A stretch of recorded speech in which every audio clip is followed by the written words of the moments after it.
नमस्कार मित्रांनो, तोहिरी माझा मितवा या मालिकेच्या येणाऱ्या काही भागामध्ये मित्रांनो एक आता जबरदस्त असा ट्विस्ट आपल्यासमोर येणार आहे आणि त्या ट्विस्टमध्ये मात्र मित्रांनो असं होणार आहे, ईश्वरीने नम्रताच्या नाकावर टिचून मात्र आता या स्पर्धेमध्ये कशी बाजी मारलेली असते आणि शेवटी ऐन वेळेस नम्रताच्या जीवावर कोणतं भयानक संकट आलेलं आहे आणि त्यामध्ये मात्र आता आकाशने तिची साथ कोणत्या गोष्टीसाठी सोडलेली असते, त्यामुळे नम्रता कशी तोंडावर पडते आणि शेवटी नम्रताला तिच्या पापाची शिक्षा तर मिळणारच आहे। त्यासाठी मित्रांनो आता व्हिडिओ शेवटपर्यंत नक्की बघत राहा आणि जर तुम्ही आपल्या चॅनलवर नवीन असाल तर चॅनलला सबस्क्राइब करण्यासाठी मात्र विसरू नका।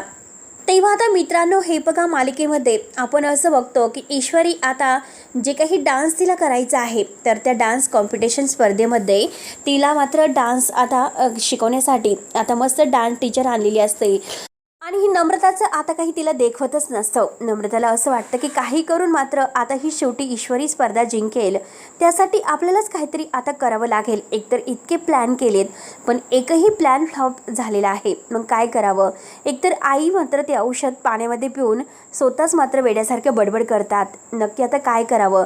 नम्रताला फार टेन्शन आलेलं असतं, म्हणून नम्रता ईश्वरीबरोबर खूप भांडत असते आणि ईश्वरीबरोबर भांडत मात्र आता हे सगळं काही आता आकाश ऐकतो।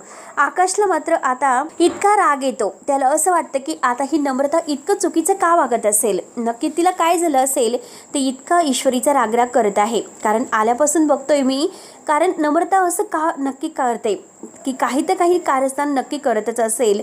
आता आकाशला डाऊटच आलेला असतो, मुद्दाम आता ईश्वरीला हरवण्यासाठी हे सर्व करत आहे, पण नक्की हे सर्व ती कुणाच्या सांगण्यावरून करते हे मात्र आता आकाशला शोधायचं असतं। त्यानंतर नम्रता आणि आता ही रूममध्ये येते, आता वल्लरी झोपलेली असते, म्हणून आता नम्रता आता आईनं उठवण्याचा प्रयत्न करत असते की आई अहो उठा ना, काय इतक्या वेळ झोपलेले आहात।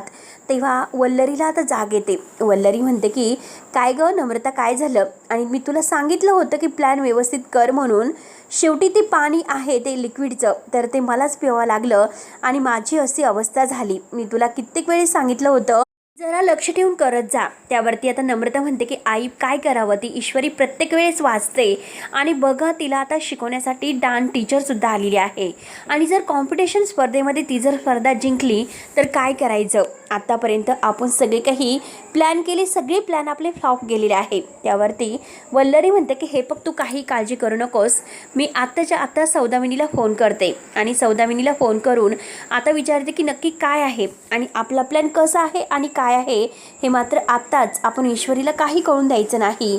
ऐन वेळेस मात्र जेव्हा ईश्वरी स्पर्धेसाठी डान्स करण्यासाठी येईल तेव्हा आता सौदामिनीचा जो माणूस आहे तो मात्र आता स्टेजवर काहीतरी तेल वगैरे सांडून ठेवेल आणि ईश्वरीला डान्स करता येणार नाही।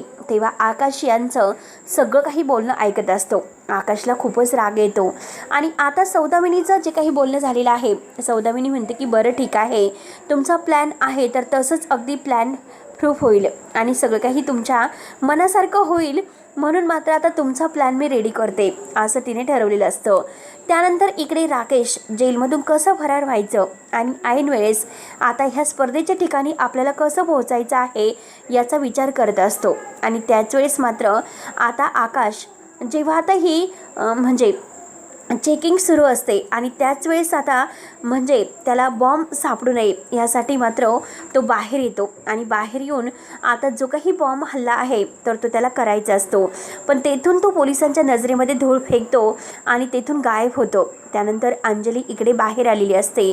अंजली आता बाहेर इकडे काहीतरी आपल्या मुलीचं सामान घेत असते आणि तेव्हा तिला आता राकेश समोर दिसतो आणि राकेश आता आपल्या काही गुंडांना तेथे सांगत असतो की ऐन वेळेस स्पर्धेच्या ठिकाणी काय करायचं आणि काय करायचं नाही।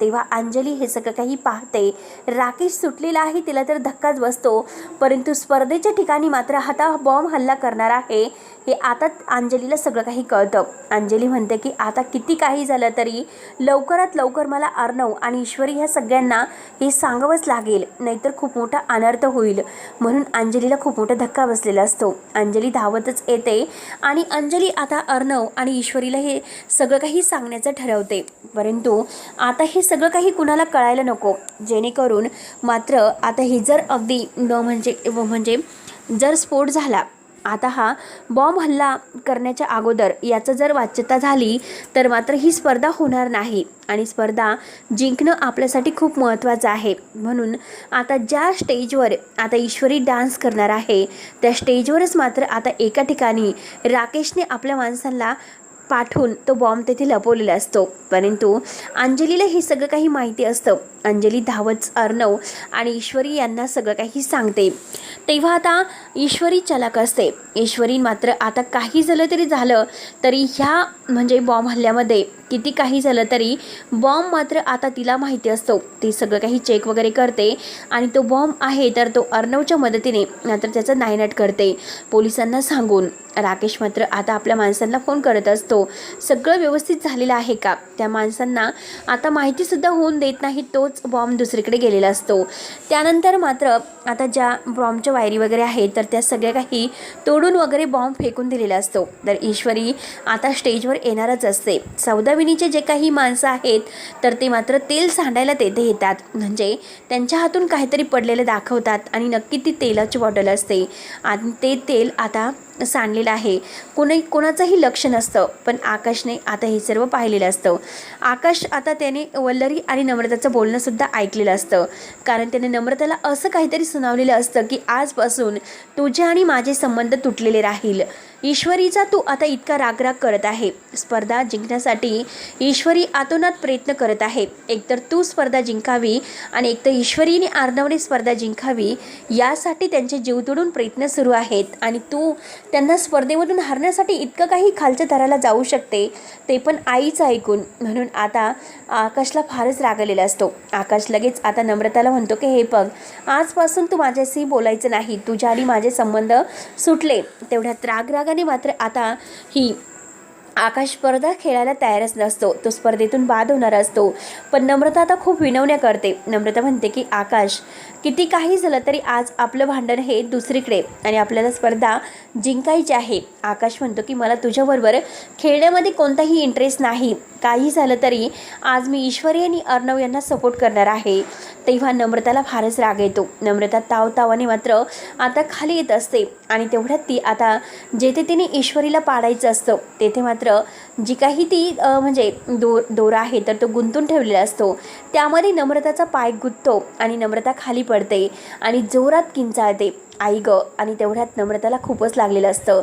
आकाश धावतच येतो आणि म्हणतो की बघितलंस का ईश्वरीसाठी आता ही सर्व तू करायला गेली पण शेवटी त्यामध्ये तूच अडकली. म्हणजे तुझ्या कर्माची फळं तुला आता खालीच मिळाली.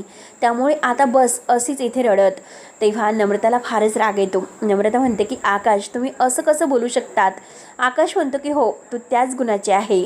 त्यानंतर आता नम्रताचा पायच मोडलेला असतो. आकाश कसं बसं तिला हॉस्पिटलला नेतो. त्यानंतर इकडे स्पर्धा आता सुरू होणार आहे. अंजलीने त्या अगोदर अर्णव आणि ईश्वरीला सावधान केलेलं असतं.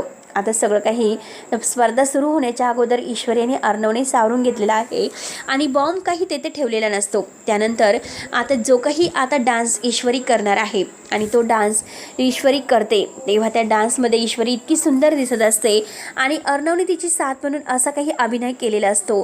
दोघांची जोडी एकदम सुपरहिट दिसत असते आणि असा लुक त्यांनी केलेला आहे की जो लुक मात्र आता सगळ्यांच्या नजरेत भरलेला असतो.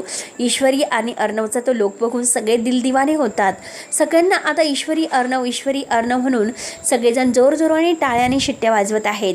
सौदामिनीचा आता इतका जळफाट होतो. सौदामिनीला असं वाटतं आपण प्लॅन करायला गेलो आणि सगळे प्लॅन आपल्यावरच उलटले आणि शेवटी अर्णव ईश्वरी स्पर्धा जिंकतात. परंतु इकडे राकेशचा इतका जळफाट होत असतो. राकेश म्हणतो की अजून किती वेळ बाकी आहे. मी इतके प्रयत्न करूनसुद्धा बॉम्बची वेळ झालेली आहे आणि बॉम्ब का सील झाला नसेल. नक्की काय झालं असेल म्हणून राकेशचा खूपच जळफाट होत असतो. पण आता मात्र शेवटी आता ईश्वरी आणि अर्णवचा जो काही डान्स आहे तो बघून मात्र सगळेजण खुश होत आहे आणि ईश्वरीने आता असं काहीतरी लुक केलेला असतो. तो लुक बघून आता अर्णव सारखा तिच्याकडे बघतच असतो आणि तो सगळ्यांसमोर ईश्वरीला प्रेमाचं प्रपोज करतो. तेव्हा ईश्वरी आणि अर्णव यांचं जे काही आज हे एकमेकांच्या प्रेमाची कबुली आहे तर ते दोघंही स्टेजवर देतात आणि ही स्पर्धा जिंकल्याचा आनंद मात्र त्यांना खूपच झालेला असतो. सगळ्यांच्या तोंडामध्ये फक्त अर्णव ईश्वरी असतं. तर मित्रांनो पुढे नक्की काय होतं बघायला विसरू नका. तोपर्यंत धन्यवाद.